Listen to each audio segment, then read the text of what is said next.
So here we are in filing season again, Kathy, for tax, and we are getting a lot of publicity around SARS, which is not a normal situation in South Africa.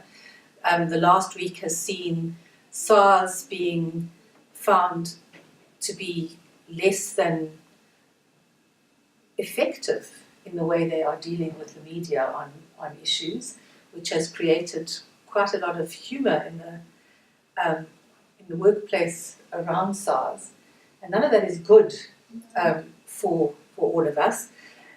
And what they're talking about is that at some point the SARS IT systems are going to fall over. People think that's already happened, but in fact it hasn't. This is a warning. Correct.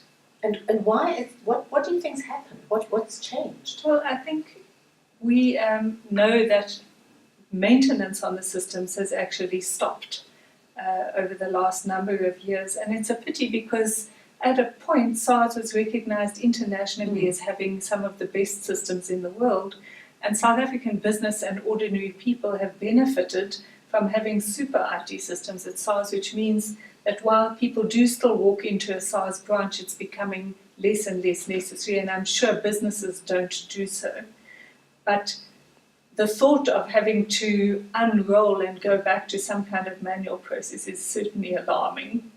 So what we're saying is that systems that were working are now not keeping up with the more modern platforms, and so there's a lack of alignment with what's going on in industry and commerce as opposed to what's going on at government level at SARS. Does that I think that's part of it, and that it's actually difficult to keep abreast with the changes in how business works. And for instance, there are issues with statements of account at SARS and how they handle our financial, the tax inputs that we give.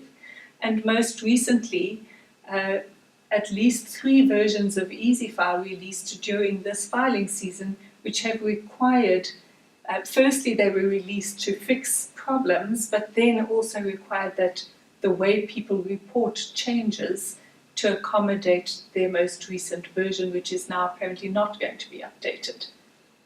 So one of the issues, I think, as a person involved in the payroll industry, is that what we're seeing is that they haven't appointed a full-time commissioner. We've now got a new finance minister or a new head of treasury. So there's a lot of change in this area, and we know how change can impact on operational results. Absolutely. So Mark Kingon has now, I think, had his third? I think this is his 3rd acting term. So I guess as a citizen of South Africa, what we're looking for is then to appoint somebody who can do the job effectively, and that we can start moving forward and make decisions around getting the systems up and running again. Yes.